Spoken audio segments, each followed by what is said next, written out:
I've always noticed thorns as having some kind of character. They are like weapons almost, and quite lethal. First, it was just noticing them, and then idea kind of formed slowly, and I just started one day.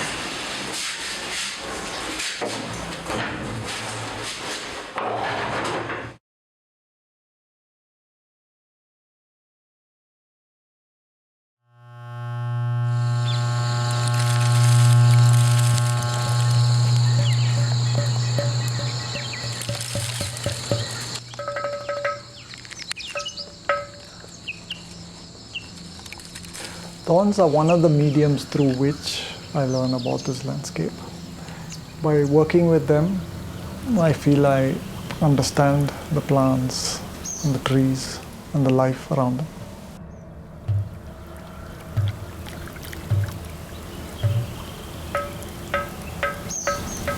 I don't know how it kind of, I think it took me by surprise in a way. Mostly just one thing led to another. Visualizing something with one kind of thorn or noticing it over time and then wanting to do something with it. There wasn't a clear picture of what that something is, but it just evolved. And then you notice some other thorn, and then when you notice the second one, and when you're out on a walk, you suddenly discover a third one or the fourth one, and then they all have such different qualities, and then it evolves from there.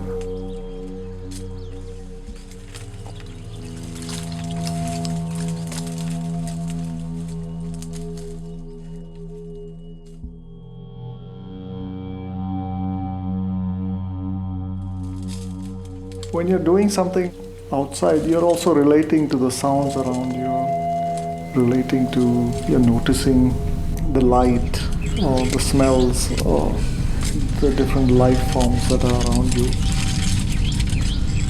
So somehow through that, the material that is lying around, trying to do something with it, you're kind of becoming familiar with the place, you're relating to the place.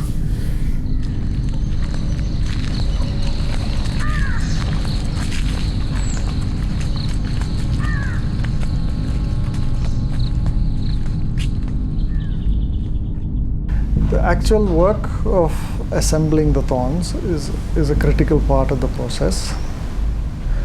Thorns are mounted quite densely in many of the pieces, making it challenging to create the particular patterns I have in mind. The sharpness of the thorns makes a consequence of inattention particularly immediate and clear. And I value the meditative quality that comes with the concentration required to weave and interlock them together.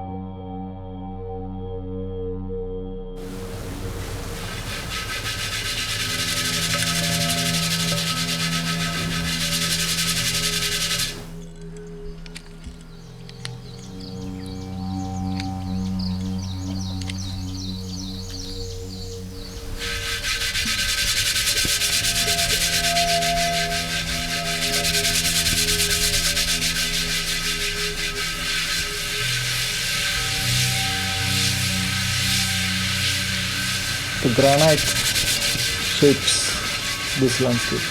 The vegetation is shaped by the granite boulders. The granite boulders have made certain parts of the landscape inaccessible to people, and they have been protected because of that.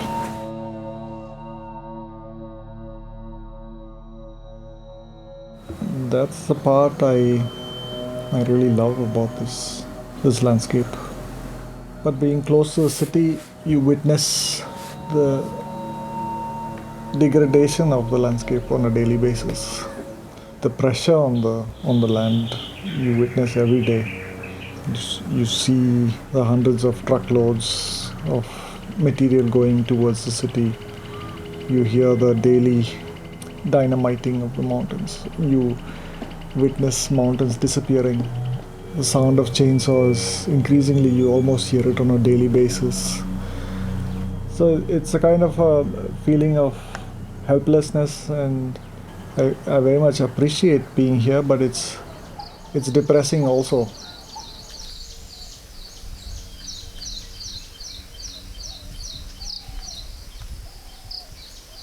We are trying to protect the habitats.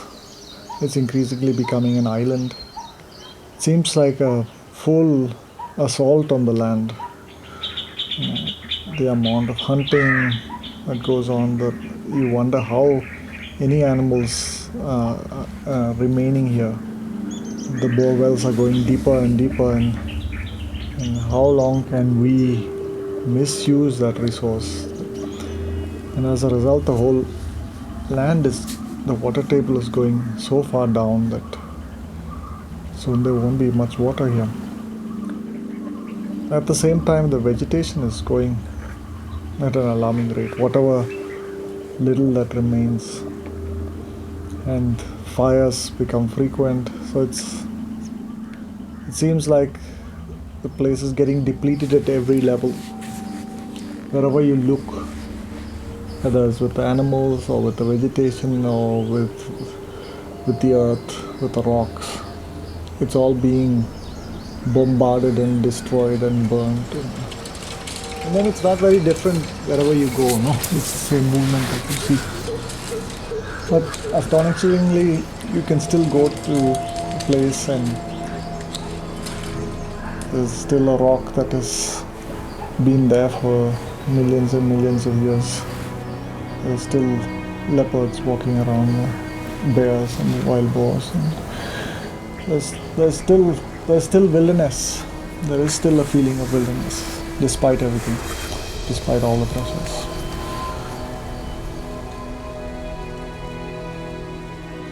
When you notice something, and start doing something, and something starts to evolve, and you get excited by it, and you want to let it run its course.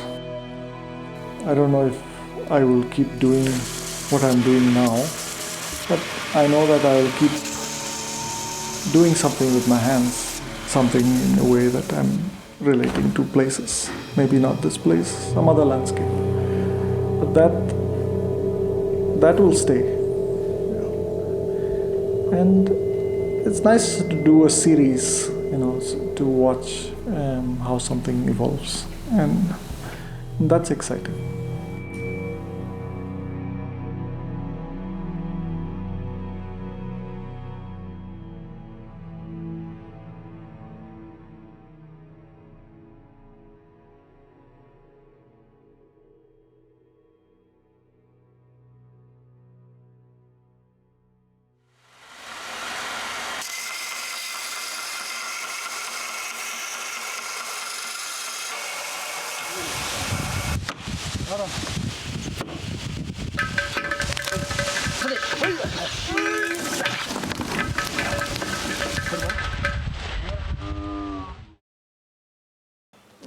It could be, the only explanation I could think of was that it was struck by a lightning, and because it was, it's actually a branch of a much bigger tree,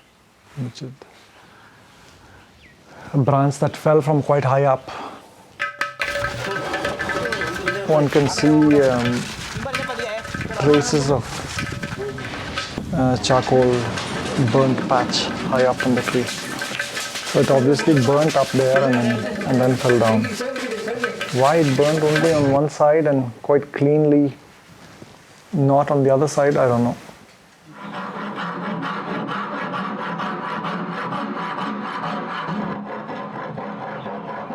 It's a piece that obviously has amazing features. That's what drew me to it. But then The tricky part is what you do with it. Is probably the best to just leave it and not do anything with it.